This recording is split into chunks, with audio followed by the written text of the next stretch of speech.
Hello students. So I think you are enjoying learning cash flows from various activities. First of all, we did cash flow from operating activities. Then we took up cash flow from investing activities, and today's lesson is on cash flow from financing activities.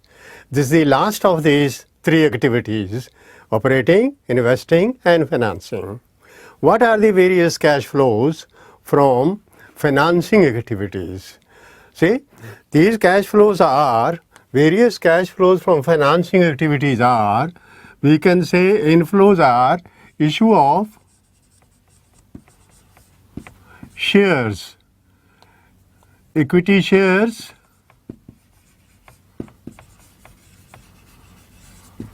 preference shares, equity shares and preferred shares. And then we have issue of debentures. These are inflows, my dear students. When you issue equity shares, you get money. Issue preference shares, you get money. You issue debentures, you get money. So these are inflows. Then we have other inflows: raising a loan,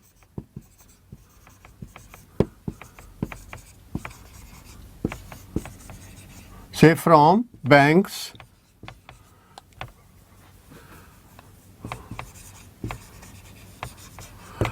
and other financial institutions, and other financial institutions. Financial institutions, these are all long term. So this is how you raise finances: inflows and inflows. Then we have some outflows. Outflows are interest paid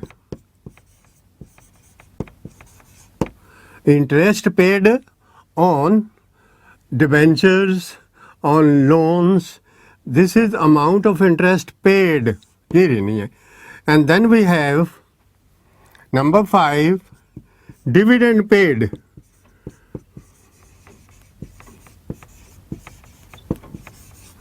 Dividend paid, this has to be discussed a little in detail. Dividend is paid to the shareholders on equity shares and on preference shares. Dividend is regular dividend which is declared at the end of the year, and it is paid after it is passed in the annual general meeting. Now, in addition to regular dividend, there is a dividend which is paid during the year in the hope of earning huge profits. When the company thinks that it is going to earn huge profits by the end of the year, it can pay dividend in the middle of the year. So that is called interim dividend. So we have to include both dividends, both regular as well as interim. Regular and interim.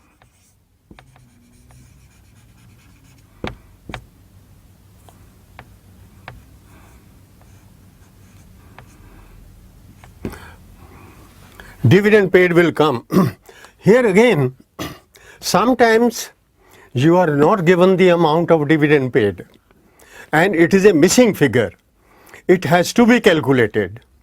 How to calculate, how to find out the amount of dividend paid, this is to be understood in a proper way, and the proper and systematic way is you must prepare what is called proposed dividend account. You must prepare proposed dividend account. Now, I prepare it for you here, proposed dividend account. Proposed dividend account. This is to be made in this way. here.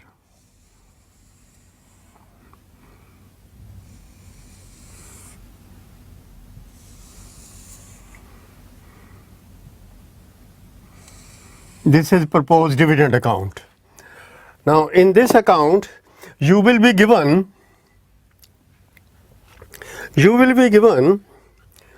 three important pieces of information और चौथी आपको find out कर लेनी है. What are those three? You will be given opening balance by balance BD. This will be credit balance, opening dividend proposed. Say suppose it is 25,000. This will be given to you. Then you will be given the closing balance also. You write it here. Balance carried down. Say this is 40,000. This was the proposed dividend of last year. It will be paid during this year. This is the proposed dividend of last year. It will be paid during this year. So if you are given only these two figures, you write opening here, closing here, and nothing else is given. What you have to write? You have to write here, this balance, it was proposed last year. The company told the shareholders, listen shareholders, you will be paid 25,000 rupees dividend. So this is the opening, that is the dividend for the last year to be in this paid in this year. So आप यहाँ पर इसको पे कर दीजिए to cash. यही dividend आप पे कर दीजिए. ये पेड आ गया, डिविडेंड पेड. और फिर अकाउंट पूरा करना है. What will happen? ये देखिए, इसका टोटल करें तो कितना आ गया? ये हो गया 65,000. तो इधर भी 65 लिखेंगे. तो ये आ गया यहाँ पर balancing figure 40,000. This is by statement of profit and loss. This is proposed. This dividend is proposed. ये प्रॉफिट में से निकाला है, ये इधर लिखनी है. ये है proposed dividend for the next year. This is proposed for the next year. और देखिए, ये proposed last year का इधर पे कर दिया. ये प्रपोज इस ईयर का, ये इधर बैलेंस आ गया. अब नेक्स्ट ईयर जब जाएंगे ये अकाउंट, इसका बैलेंस इधर आ जाएगा बाय बैलेंस बीडी. ये यही बैलेंस इधर चला जाएगा. तो दिस सर्कल कंटिन्यूज. ओके. और ये तो बड़ा सिंपल केस है. यहाँ पर आपको ये गिवन है ओपनिंग और क्लोजिंग, और कुछ नहीं. When opening and closing are given, आपको ये दो चीज़ें यहाँ पर निकाल लेनी है. आपके काम की ये है, क्योंकि आपको क्या चाहिए? Dividend paid. ये डिविडेंड पेड आ गया. और अगर एग्जामिनर और भी इसको आसान करता है, आपको डिविडेंड पेड दे देता है. Examiner has given you dividend paid. Opening भी दे दिया, डिविडेंड पेड भी दे दिया, और क्लोजिंग भी दे दिया. तो आपने किसी को कुछ नहीं करना, आपने ये फिगर ले लेनी है. This figure is useful but not here. ये वाली फिगर यहाँ नहीं. ये फिगर कहाँ आएगी? ये ऑपरेटिंग एक्टिविटीज़ में आती है. अगर आपको याद हो, हमने जब नेट प्रॉफिट बिफोर टैक्स निकाला था तो उसमें ये वाली फिगर ऐड करते हैं. When we calculate net profit before tax, there is a working note. In the working note this part is added. Now I take the next case. In the next case, you are given 25, you are given this one. You are given 25, you are given this. और उसमें आपने ये तो regular dividend पिछले साल का पे कर दिया, रेगुलर डिविडेंड. इसके साथ आपने एक और दिया, इंटरिम भी पे किया. से ये कैश, ये इंटरिम आपने कितना दिया? 5,000 का. ये भी गिवन है आपको, ये भी पेड है, ये भी पेड है. तो यहाँ पर दोनों आएंगे. अब देखो क्या बना है इस पोजीशन का. ये टोटल बन गया 70,000. तो ये प्रपोज देखो कितना आया. इसको मैं 70,000 में कर देते हैं. और ये टोटल आ गया प्रपोज आपका कितना हो गया? 45. इस साल का आपने प्रॉफिट एंड लॉस में से 45 किया, आपने प्रॉफिट में से कितना निकाला? 45। कैसे 45 निकाला? इस साल का करंट ईयर। क्यों 45 निकाला? 5 दे दिया इसी साल का इंटरम और 40 हम अगले साल देंगे। ये 40, this 40,000 will be paid next year, just like this 25,000 of the last year is paid during this year. This 40 will be paid next year. This is also for this year. This is also for this year. This has already been paid. This will be paid next year. बस इतनी सी बात है। और अगर आपने examiner आपको ये दोनों दे देता है तो आपको ये गिवन है, ये गिवन है और दिस ऑल्सो इज गिवन, ये भी गिवन है, तो हमारा तो काम खत्म हो गया। हमने ये दोनों फिगर यहाँ ले लेनी है, दैट्स ऑल। और ये फिगर हम निकाल के रख लेते हैं, कहीं और काम आएगी, पर फाइनेंसिंग में काम नहीं आनी। कैसे? अगर ये भी दे दी, ये दे दी, ये दे दी, तो ये बैलेंसिंग फिगर आ जाएगी। जनरली ये आपकी बैलेंसिंग फिगर आती है कौन सी? Cash paid. ये बैलेंसिंग फिगर होती है, ये याद रखना, ये वाली जनरली। लेकिन ये एग्जामिनर की मर्जी होती है। एग्जामिनर ओपनिंग क्लोजिंग दे देता है, अगर उसने ये दे दिया तो ये निकल आएगी, अगर ये दे दिया तो ये बैलेंसिंग फिगर निकल आएगी।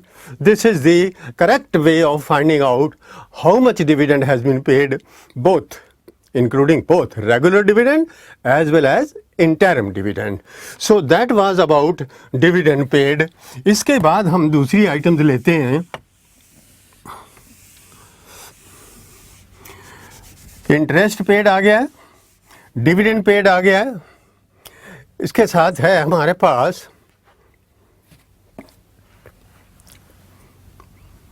बड़ी इंपॉर्टेंट आइटम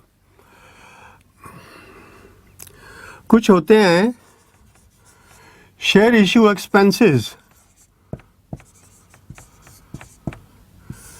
आपने शेयर तो इशू किए, साथ में शेयर इशू करने के लिए सर्टिफिकेट छपवाए या और कई खर्चे किए जो आपने शेयर इशू करने के लिए, वो भी फाइनेंसिंग है, वो भी जो आउटफ्लो होएगी, ये भी आउटफ्लो जाएगी इसमें शेयर इशू एक्सपेंसेस के। और आपके शेयर इशू के साथ डिबेंचर इशू भी हो सकते हैं।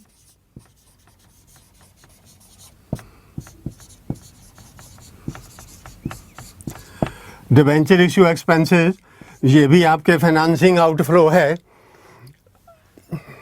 अब आते हैं, सात तो ये हो गए, ये प्लस है, देखो पैसा आया, ये प्लस है, ये प्लस है, ये माइनस हो गया, ये डिविडेंड भी माइनस हो गया, ये भी माइनस हो गया, ये भी आउटफ्लो हो गया। और आउटफ्लो कौन सी होगी? और आउटफ्लो होगी भाई ये जो लोन लिए हैं इनको वापस भी तो करना है, ये डिबेंचर किए हैं इनको रिडीम भी तो करना है। देखो redemption of debentures, redemption of debentures, और नौवां ले लो रीपेमेंट ऑफ लोन, जो लोन रेज किया है, repayment of long term loans. ये जो लोन रेज किए थे, raising of loans from banks and other financial institutions, इनको पे करना है, तो ये भी हमारा वापसी है, ये भी आउटफ्लो है। These are the repayment of loans. Now these are the items 1 2 3 4 5 6 7 8 9 items ये फाइनेंसिंग एक्टिविटीज़ में आती हैं। एग्जामिनर आपको 9 की 9 दे सकता है, ठीक है। इशू ऑफ इक्विटी शेयर्स आप लास्ट ईयर का और करंट का कंपेयर करोगे तो आपको पता लग जाएगा। इस साल का कैपिटल आपका 5 लाख का है, लास्ट ईयर था 2 लाख का, तो 3 लाख का इशू हो गया। ये कंपैरिजन से सारी आइटम्स पता लग जाती हैं। तो let us now do some problems. I have taken, my dear students, 2 problems for giving you practical information, practical knowledge, how to attempt questions given. One is problem number 1, then I have problem number 2. I have tried to take important items in these 2 problems which need to be taken care of when you prepare this part of the cash flow statement. This part, third part, first one was A part, that was cash flow from operating activities. B was cash flow from investing activities, which we did last time. And this lesson, which is lesson number 7, we are doing cash flow from financing activities. And this question will give you a fair view of how to attempt such questions. Okay. Now let us first read these problems. They are problem number 1. From the following information given below of Bhavan Limited, find out the cash flow from financing activities and identify the values. Interest outstanding, debentures, preference share capital, dividend proposed. Dividend proposed, ठीक है. Interest outstanding. Now look here, 2 interest outstandings are given. Last year it was 12,000. फिर कितना था? 18,500 इस साल. Outstanding अभी देना, last year कितना देना था? 12,000. अब कितना देना है? 18,500. नाउ लुक हियर, हमें चाहिए इंटरेस्ट पेड. ये भी नहीं पेड, इंटरेस्ट पेड नहीं है, ये आउटस्टैंडिंग है. ये आउटस्टैंडिंग हमने यहाँ पर नहीं लिखना, फाइनेंसिंग एक्टिविटी में लिखना है इंटरेस्ट पेड. तो ये पेड कैसे निकालेंगे? देखो इधर जरा, how I am going to do this. ये है interest outstanding, interest outstanding account. ये एक अकाउंट बना लिया है, इंटरेस्ट आउटस्टैंडिंग अकाउंट. ये इंटरेस्ट आउटस्टैंडिंग, इसका बैलेंस है पिछले साल का 12,000. देख लो 12,000 मैंने लिख दिया. पिछले साल का बैलेंस है 12,000 और इस साल का करंट बैलेंस है. ओपनिंग ये है और क्लोजिंग है 18,500. 18,500, यस 18,500. अब हमारे पास चाहिए हमें पेड. ये दोनों गिवन हैं और एक इंफॉर्मेशन और नीचे गिवन है. ये देखिए, इंटरेस्ट एक्सपेंस इनकर्ड. पेड नहीं लिखा हुआ, इनकर्ड, इनकर किया. इंटरेस्ट एक्सपेंस इज इनकर्ड, इसका रूल होता है, expense is incurred when benefit is received. तो हमने ये इनकर कर दिया. पे कितना किया है ये नहीं है, this is not paid, this is incurred. और ये जो इनकर्ड एक्सपेंस है इसको हमने इधर लिखना है. How much it is 36,500. ये खर्च इसमें यहाँ लिखना है 36,500 और इधर लिखना है by statement of P&L. Profit and loss में हमेशा एक्सपेंस इनकर्ड लिखा जाता है. In profit and loss we write expense incurred. So ये प्रॉफिट एंड में लिखा. अब इन दोनों को ऐड करें तो ये बनता है 48,500. 48,000 इतना पिछले साल का देना था, इतना हमने और इनकर कर दिया है. टोटल 48,500. ये 48,500 यहाँ लिख दें अगर हम, तो इनमें से 18,500 अभी देना है. हमारा टोटल कितना ड्यू? ये पिछले साल का ड्यू है, ये इस साल का ड्यू है. तो टोटल ड्यू हमारा 48,500 है. इसमें से 18,500 अभी ड्यू है, ये पे नहीं किया, तो इसका मतलब 30,000 हमने दे दिया. ये आ जाएगा टू कैश. और ये क्या है? ये है बैलेंस कैरिड डाउन. तो बच्चों इस तरह से इंटरेस्ट आउटस्टैंडिंग अकाउंट आपने बनाना है कि जो हमें देना है इंटरेस्ट आउटस्टैंडिंग.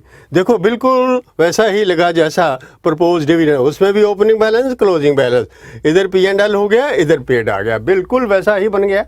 लेकिन ये 30,000 ये आ गया इंटरेस्ट पेड. ये पहली आइटम यहाँ लिख देते हैं हम, इंटरेस्ट पेड. इंटरेस्ट पेड कितना आ गया? 30,000. इसमें लिख दो नीचे सी वर्किंग नोट. ये वर्किंग नोट है